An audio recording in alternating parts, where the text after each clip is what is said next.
आप ना एक्यूप्रेशर लिया कीजिए, मैं रोज कर दिया करूँ। यहाँ दबाऊं? अच्छा लग रहा है? अरे अम्मी, रुखसारा आ गई। आइए आइए। अस्सलाम वालेकुम। वालेकुम सलाम। कैसी हैं आप? खुदा का शुक्र है। क्या बात है, बड़े दिनों बाद आई हो? हाँ, काफी दिन हो गए हैं। दरअसल मैं उम्रा पे जा रही थी और मैंने सोचा कि जाते हुए आपसे मिल भी लूं और आपको मुबारकबाद भी दे दूं। आपकी दोनों बहुएं उम्मीद से हैं ना? जी रुखसारा आपा, आपने बिल्कुल ठीक सुना है। रुखसारा आपा, मुझे हमेशा यही लगता है और ये मैं मानती हूँ कि अल्लाह ताला आपकी हमेशा दुआ कबूल करते हैं। बड़ा असर है आपकी दुआओं में। याद है अम्मी, जब समर मेरे पेट में था, रुखसारा आपा ने मेरी शक्ल देखी और फौरन कह दिया था कि लड़का ही होने वाला है, और माशाल्लाह लड़का ही हुआ था। बस रुखसारा आपा, हमारी दोनों बहुएं भी उम्मीद से हैं, उनके लिए भी दुआ कर दीजिए। लीजिए, माशाल्लाह दोनों आ गई। रुखसारा आपा, ये ज़ारा है। आदाब। और ये ज़ीनत। सलाम। खुदा सलामत रखे। अब इन दोनों को जल्दी से देखकर बता दीजिए कि इन दोनों को क्या होने वाला है। देखो बेटा गुल, ये सब तो अल्लाह के हाथ में है, लेकिन जहाँ तक मुझे लगता है, मेरे हिसाब से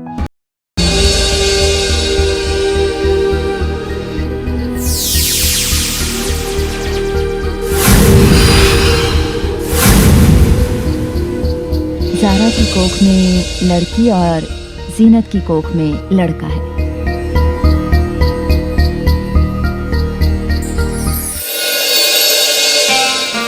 आमीन आमीन।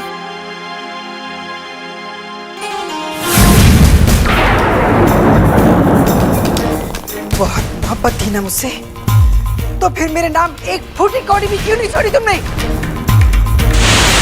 यकीन मान, 27 सालों बाद आज मेरे दिल को भी राहत पहुंची है। 27 सालों से मैंने भी इस दिन का इंतजार किया है, जब मैं तुम्हें इस तरह तड़पता हुआ देखूं। जानना चाहती हो क्यों? क्योंकि मुझे तुम्हारे असली रंग का पता चल चुका था, इसीलिए मैंने अपनी वसीयत बदली। तुमने लाख वसीयत बदली हो, लेकिन मैं अपना हक किसी को छीनने नहीं दूंगी। मैंने बहुत मेहनत की है जहांगीर खान, इस दौलत को पाने के लिए। आज भी मुझे वो दिन याद है जब मैं पहली बार तुम्हारे घर आई थी। सना, मुझे भी वो मनहूस दिन याद है जब तुम पहली बार मेरे घर आई थी और सबको बड़ी खूबसूरती से बेवकूफ बनाया था। मुझे वो भी दिन याद है जब तुमने आमिर को उठाकर अपने गले से लगाया था और कहा था कि तुम उसे कभी भी इस बात का एहसास नहीं होने दोगी कि तुम उसकी सगी नहीं, सौतेली मां।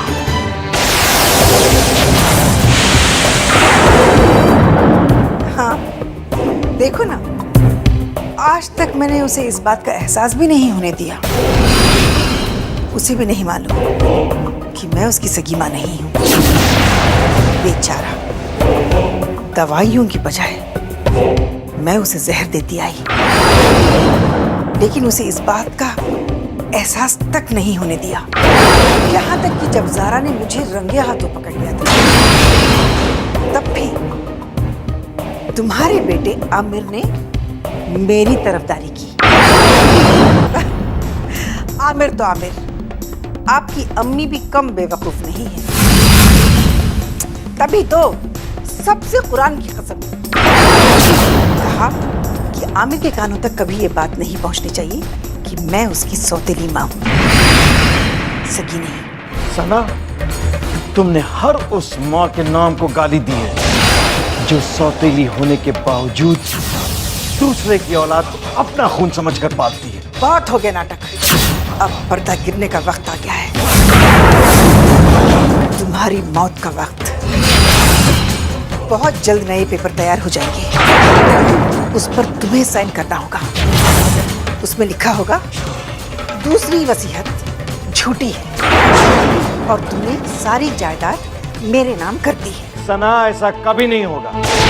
तुम मुझे मौत के खौफ से नहीं डरा सकती हो। कौन कमबख्त तुम्हें मौत के खौफ से डरा रहा है? तुम तो पहले से ही मरे हुए हो। जरा सोचो, तुम्हारा होने वाला वारिस अगर कोख में ही दम तोड़ दे तो?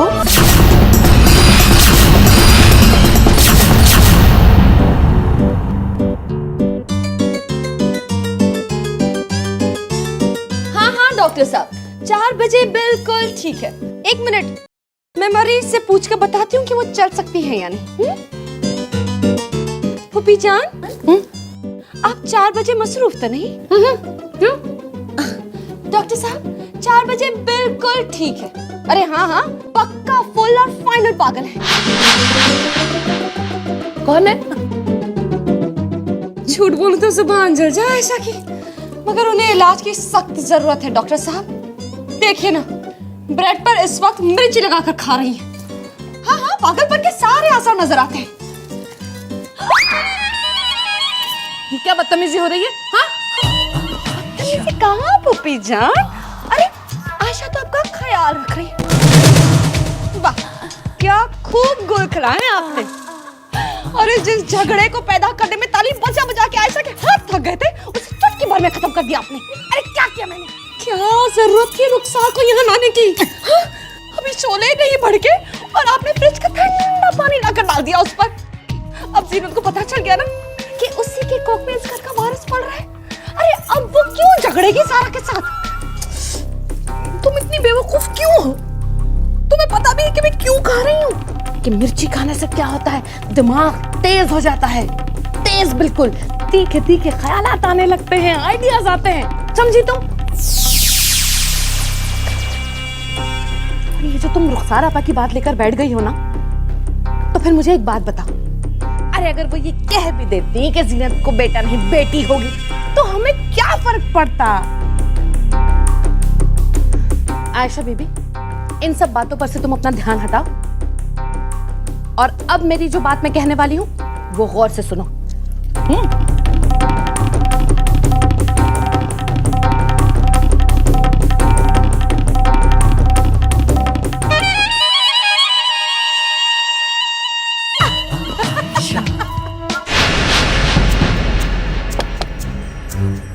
अम्मी, अम्मी,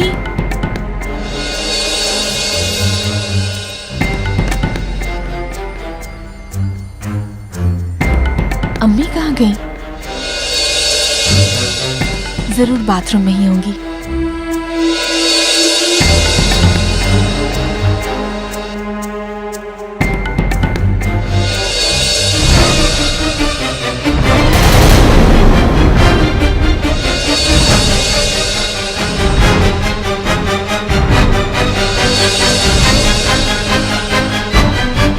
इतनी रात गए अम्मी कहाँ जा सकती हैं?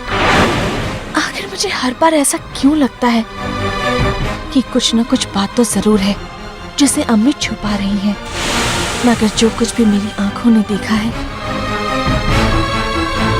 उसके बाद इस बात की गुंजाइश तो कम ही लगती है कि अम्मी पूरी तरह से बेकसूर है। लेकिन हकीकत तक पहुंचने के लिए अम्मी के दिल तक पहुंचना होगा।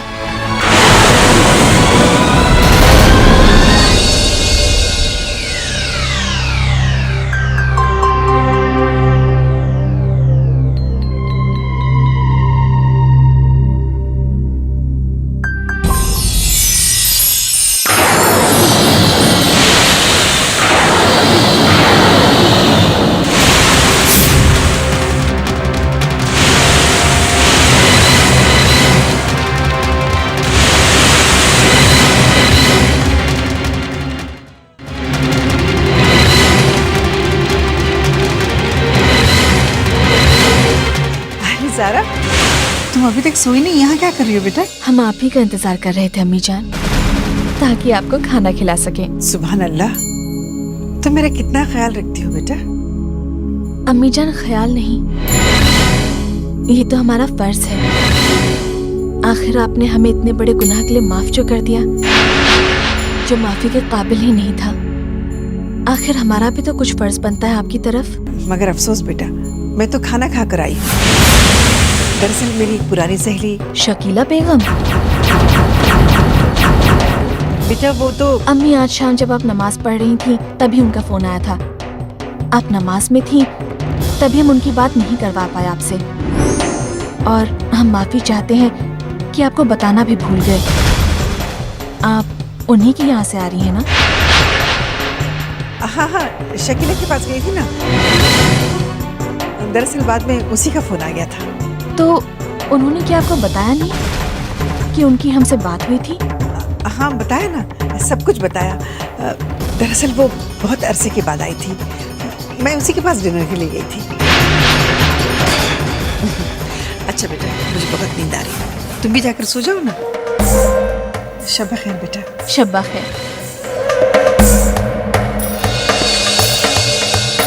क्यों अम्मी, आखिर इतना बड़ा झूठ क्यों बोल रही हैं आप? ना तो किसी शकीला बेगम का फोन आया था और ना ही हमारी किसी से बात हुई थी। ये तो एक अंधेरे में फेंका हुआ जाल था जिसमें आप फंस गईं।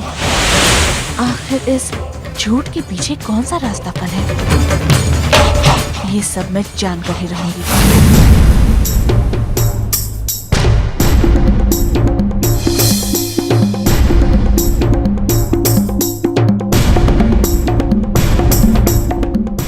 ज़ारा से मुझे बहुत बचकर रहना होगा, हर कदम सोच समझ कर उठाना होगा। मैं जितना तेज समझती थी उससे कई ज्यादा तेज निकली है ज़ारा।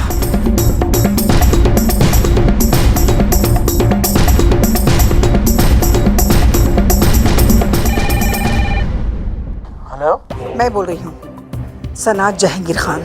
सलाम वालेकुम। बड़े दिनों बाद याद किया मुझे। एक निहायत ही जरूरी काम है, एक वसीयत तैयार करना है। आप हुक्म करें और पैसे दे तो एक तो क्या 2-4-10 वसीयतें तैयार कर सकता हूँ मैं। ठीक है, मैं कल आ रही हूँ हैदराबाद।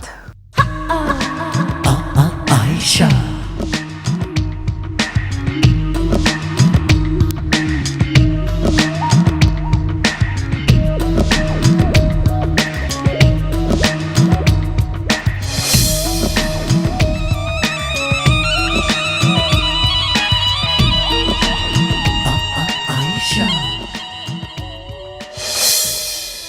अल्लाह, ये तो बहुत बुरा हुआ। अब झूठ बोलूं तो जुबान जल जाए आयशा की।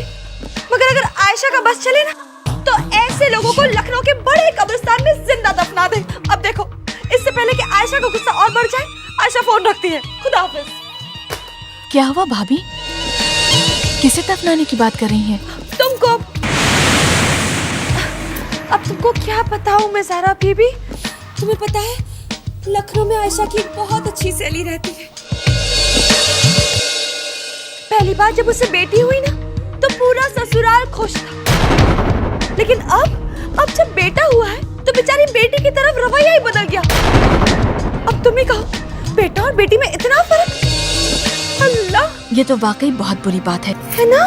बेटा और बेटी में फर्क करना बहुत बड़ा गुनाह है। बेटे को सिर्फ इसलिए अहमियत देना कि वो खानदान का वारिस होता है, हम इस बात को नहीं मानते। एक लड़की को भी उतनी ही इज्जत और हक मिलना चाहिए जितना कि एक लड़के को मिलता है। बेटी को सिर्फ प्यार ही नहीं बल्कि हर वो चीज, चाहे वो आगे बढ़ने का मौका हो या फिर जमीन जायदाद, सब में बराबर का हक मिलना चाहिए। और अगर दूसरी औलाद की वजह से पहली औलाद के साथ नाइंसाफी हो रही हो तो दूसरी औलाद को पैदा ही नहीं होना चाहिए।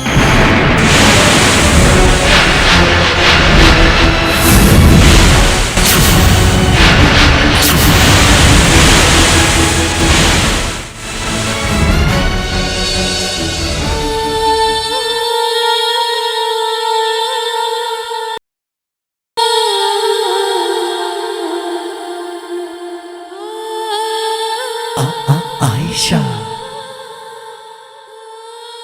सुना बेटा तुमने?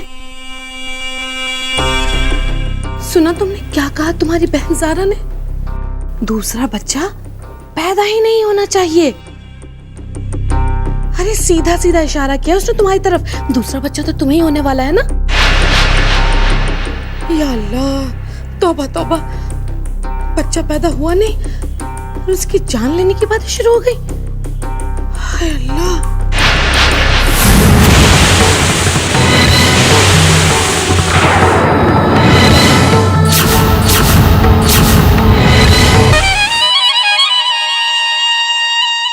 नफरत हो रही है मुझे, नफरत हो रही है ज़ारा से भूपी।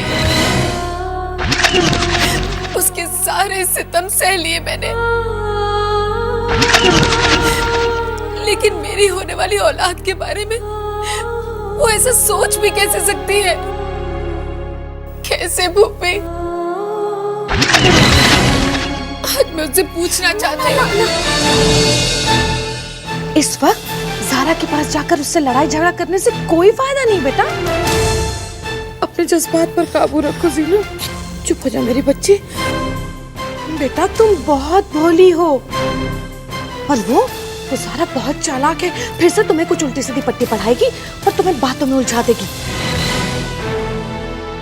और फिर इसी तरह से उसे पता चल जाएगा नजीना कि तुम उसके इरादों के बारे में जान चुकी हो, तुम्हें भनक पड़ चुकी है ना? इसलिए बेटा इस वक्त खामोश रहो, कुछ मत कहो और बस अपने आंसू पी लो बेटा, पी लो अपने आंसू।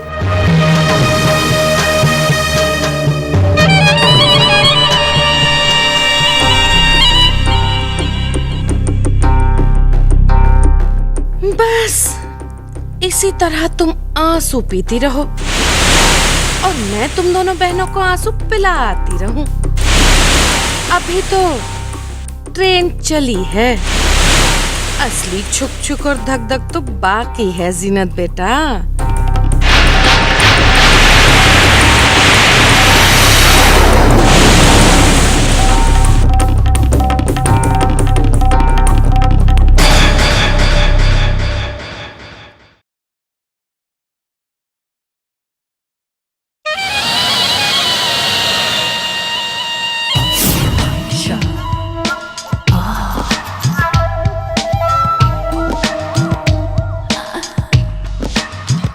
अरे वाह, बहुत फल काटे जा रहे। काटो काटो, तुम्हें तो फल खाने की बहुत जरूरत है, क्योंकि तुम ही नहीं बल्कि तुम्हारा बच्चा भी तो खाएगा। आयशा भाभी, ये हम अपने लिए नहीं काट रहे हैं, बल्कि ये हम फूफी और आपा के लिए काट रहे हैं। ये हमें फूफी ने अपने लिए काटने को कहा है और ये आपा के लिए काटने को कहा है। अच्छा, लेकिन ज़ारा, दूसरों का ख्याल रखते रखते तुम्हें अपना भी तो ख्याल रखना चाहिए, क्यों? वैसे आयशा का एक काम करोगी? जी कहिए ना।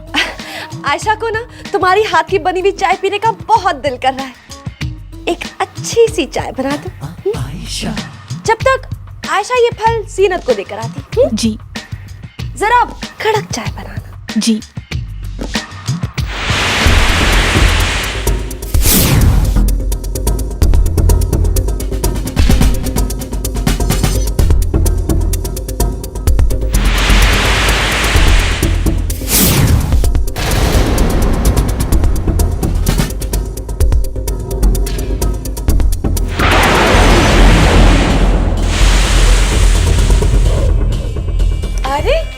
आयशा जान कहाँ चली? ये क्या है? ओहो, पपीते। अरे तुम्हें पता है, अगर ये पपीते कोई प्रेग्नेंट औरत यानी कि जिसे बच्चा होने वाला हो वो खा लेना तो समझो बेचारी का बच्चा तो गया। अरे वाह फूफी जान, आपको तो घरेलू नुस्खे खूब पता है। अरे घरेलू ही नहीं, मुझे तो इम्पोर्टेड नुस्खे भी पता है, लेकिन तुम ये सब नुस्खों को छोड़ो और एक काम करो, ये जाकर जीनत को खिला दो, समझी?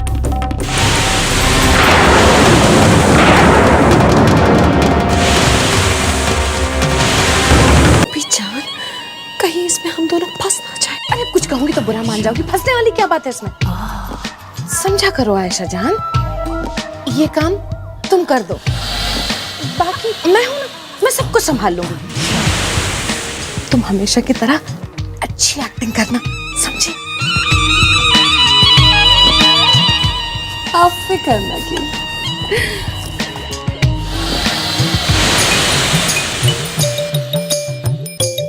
या मेरे खुदा, ये क्या, फिर से डायरी? क्या लिख रही है मेरी माँ? नहीं, मेरी माँ नहीं लिख रही। मॉम, मैं ये सोच रही हूँ कल को मेरी भी शादी होगी, मैं भी प्रेग्नेंट होंगी, और अगर मुझे आप जैसी सास मिल गई तो? मैं तो बस यही लिख रही थी कि पपीता नहीं खाना चाहिए, क्योंकि आपने भी तो पपीता खिलाकर किसी का बच्चा गिरवाया था। अरे अपनी माँ को किसी दिन जेल भिजवाएगी तू, बेवकूफ लड़की। जा जा अंदर कमरे में। और सुन, ये पपीते वाली बात तूने किसी को बताई ना तो तेरी गर्दन मरोड़ दूंगी, समझे? ठीक है। जी ठीक है, प्लीज 12 बजे तक पहुंचा दीजिएगा। आमिर, मैंने ऑर्डर दे दिया है। ये लो जीनत, पपीता खाओ, तारा ने खास तुम्हारे लिए भेजा है।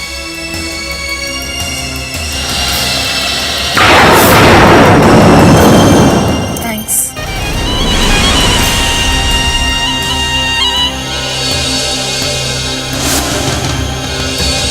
ठहरो जीनत,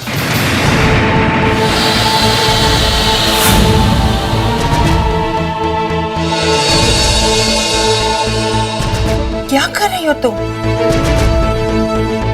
होश में तो हो? लेकिन हुआ क्या दादी? पपीता खाकर खुद अपने हाथों से अपने कोख में पलते बच्चे की जान लेना चाहती हो तुम? बेटा, प्रेगनेंसी में पपीता नहीं खाते। हाँ, बिल्कुल नहीं खाते। अल्लाह, कमबख्त ऐसे क्यों घूर रही हो आयशा को? आयशा ने तो बस पपीता ला कर दिया था। पपीता तो तुम्हारी बहन ज़ारा ने भेजा था। क्या हुआ आयशा भाभी?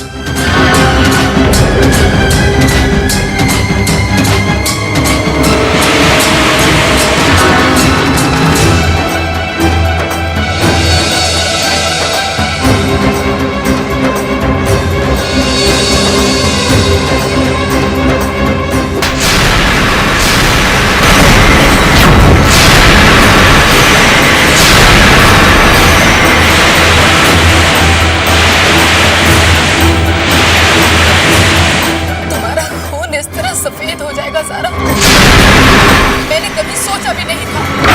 काश मैंने तुम्हारे झूठे प्यार की जगह तुम्हारे अंदर पल रहे जहर को देखा होता ज़ारा।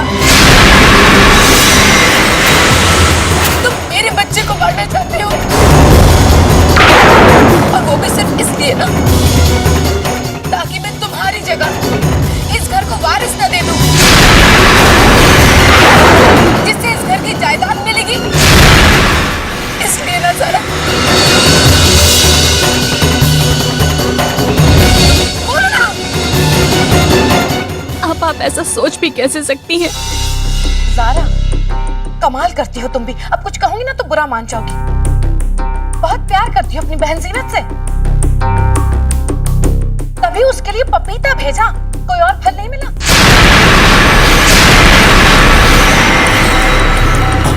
आयशा, पपीता जो उसे नुकसान पहुंचाए वही फल मिला था तुम्हें। लेकिन आपा, मैंने क्या तुमने? अब क्या है तुम्हारे पास बोलने के लिए?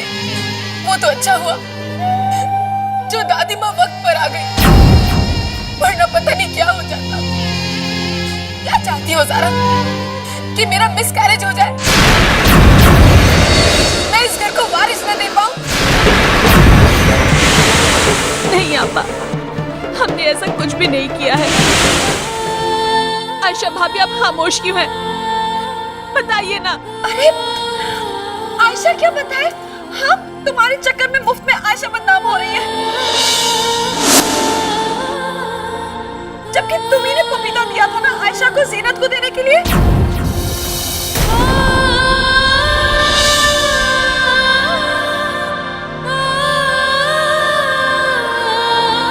नहीं, ऐसा नहीं हो सकता। ज़ारा कभी ऐसा कर ही नहीं सकती। जीनत, मैंने खुद अपनी आंखों से ज़ारा को तुम्हारे और तुम्हारे होने वाले बच्चे के लिए दुआएं मांगते हुए देखा है।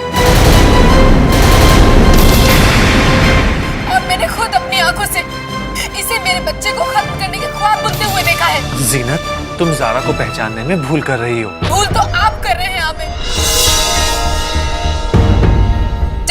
सालों में मैं इसे नहीं पहचान पाई, तो इन चंद महीनों में आप क्या पहचानेंगे इसे? इसने आपको मुझसे छीनने की कोशिश की, मैंने सह लिया। इसने इस घर से, इस खानदान से मेरा वजूद मिटाने की कोशिश की, मैंने सह लिया। अब मैं नहीं सहूंगी। मैं अपनी औलाद के साथ कोई रिस्क नहीं ले सकती। अब फैसले की घड़ी आ चुकी है। हमें आप सबको फैसला करना ही होगा।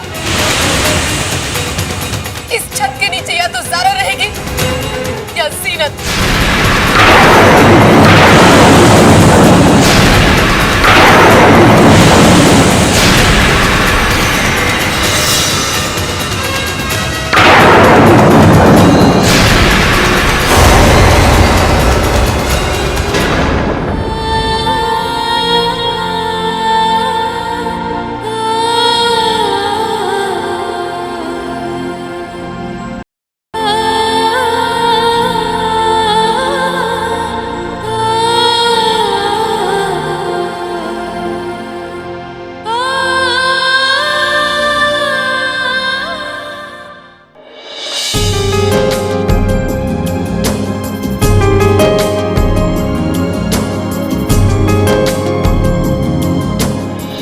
आपा तो सो गई हैं। उनके सर में काफी दर्द हो रहा था, इसलिए उन्होंने खाना खाया, दवा ली और सो गई।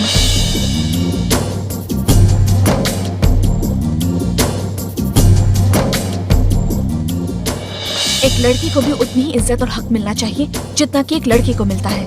और अगर दूसरी औलाद की वजह से पहली औलाद के साथ नाइंसाफी हो रही हो, तो दूसरी औलाद को पैदा ही नहीं होना चाहिए।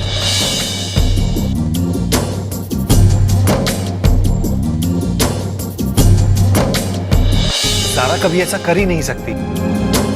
जीनत, मैंने खुद अपनी आंखों से ज़ारा को तुम्हारे और तुम्हारे होने वाले बच्चे के लिए दुआएं मांगते हुए देखा है।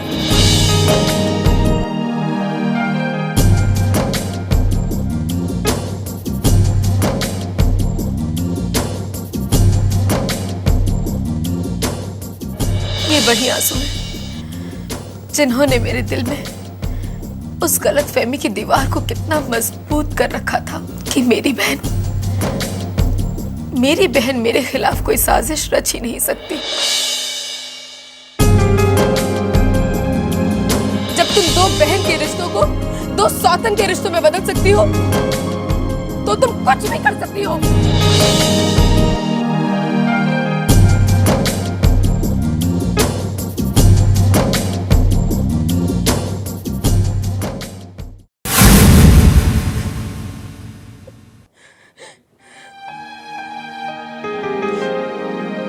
ये सब क्या है जीनत? देखो जीनत, आपस की गलतफहमियों की वजह से अपनों से यूं मुंह नहीं मोड़ा करते।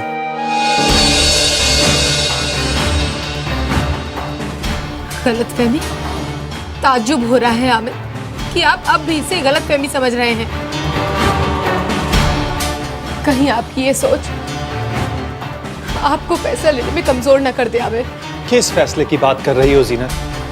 इस फैसले को जिंदगी देने का मतलब है एक साथ कई रिश्तों की मौत। समझने की कोशिश करो जीनत, मैं ज़ारा को इस घर से या अपनी जिंदगी से कैसे निकाल सकता हूँ। आखिर ज़ारा मेरी बीवी है, उसकी कोख में मेरा बच्चा पल रहा है, उसके लिए मेरा कुछ फर्ज है। और मेरे लिए? क्या मैं आपकी बीवी नहीं हूँ? क्या मेरी कोख में आपका बच्चा नहीं पल रहा? क्या इसके लिए आपके कोई फर्ज नहीं है?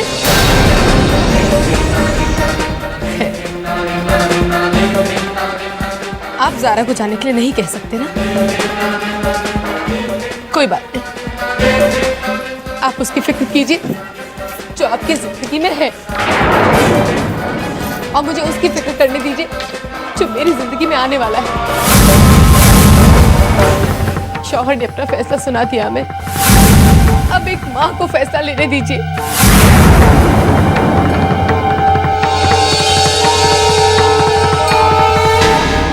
मत करो ऐसी नादानी जीनत। ये नादानी नहीं आमिर, हक की बात है आमिर। आप अगर ज़ारा को जाने के लिए नहीं कह सकते तो आपको मुझे भी रोकने का कोई हक नहीं बनता। अब तो मैं इस घर से जाकर रहूंगी।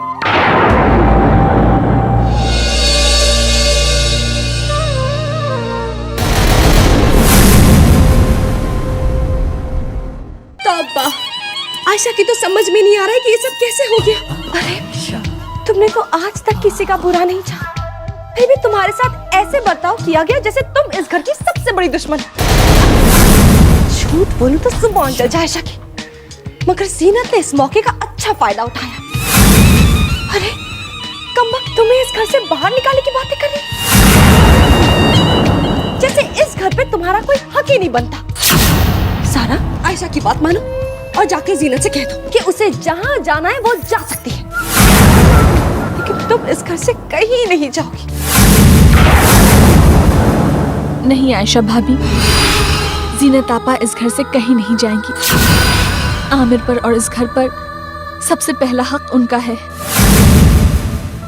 भले आज हम उनकी नजरों में गुनहगार हों, लेकिन हमारी नजरों में उनके लिए मोहब्बत ही मोहब्बत है। हमारे लबों से हमेशा उनके लिए और हमारे होने वाले भांजे के लिए दुआएं ही निकलेंगी।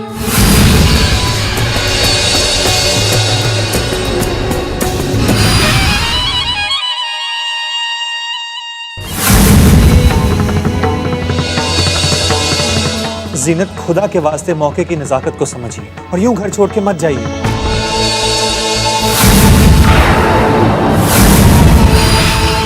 मैं फैसला कर चुकी हूँ आमिर। आपको अपना फैसला बदलना होगा आपा। आप कहीं नहीं जाएंगी। ये घर आपका है। इस घर की दरो दीवार में आपकी मोहब्बत की खुशबू बसी है। अगर इस घर से कोई जाएगा तो वो हम जाएंगे। नहीं साहब, आप भी कहीं नहीं जाएंगी। आना और जाना तो सब नसीबों का खेल है आमिर, और हम तो आए ही आपा को खुशियां देने के लिए थे।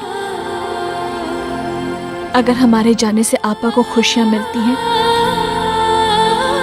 तो हमारा चले जाना ही ठीक होगा। लेकिन जाते जाते हम आपसे कुछ मांगना चाहते हैं आपा। जाते जाते भी कुछ लेकर ही जाओगी? हाँ, क्योंकि ये एक बहन का हक है जो उसे मिलना ही चाहिए। हमें आपसे एक वादा चाहिए आपा, कि आप हमेशा मुस्कुराती रहेंगी और कभी इन आंसुओं को अपनी पलकों पर घर नहीं बसाने देंगी।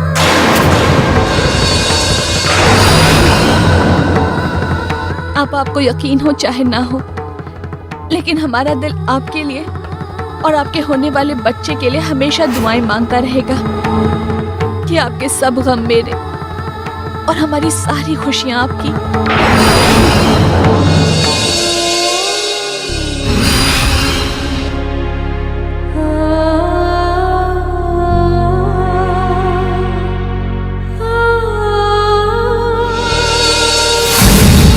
रुक जाइए ज़ारा।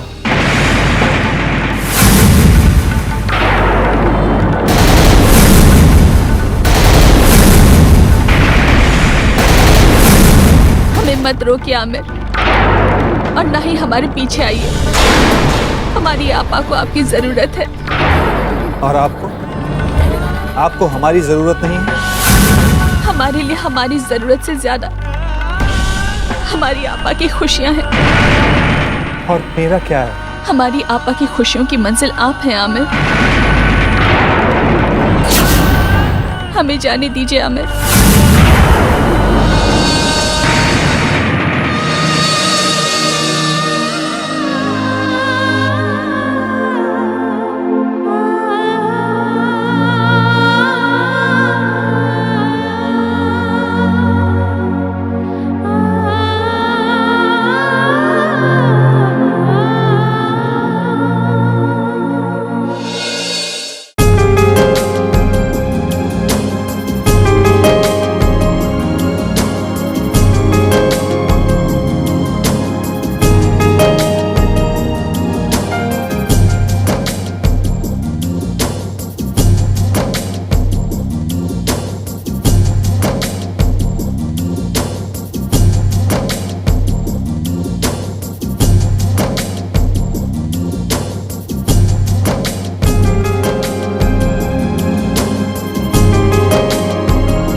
मैं बहुत खुश नसीब हूँ ज़ारा कि मेरी ज़िंदगी में आप हैं।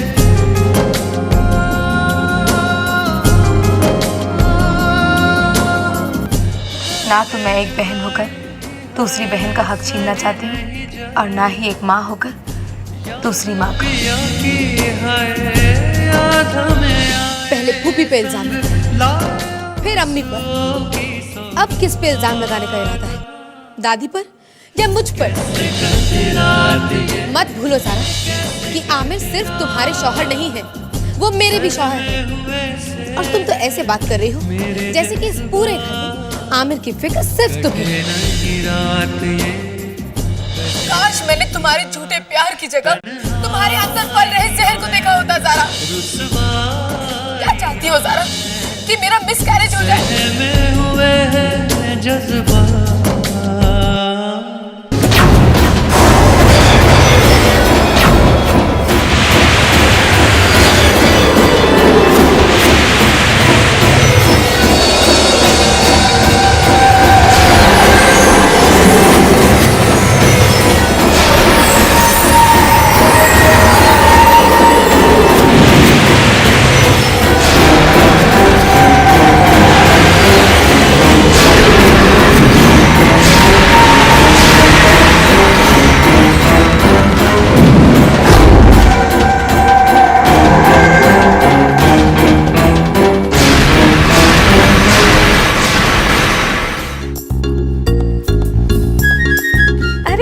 जान, क्या देख रही है मेरा बच्चा?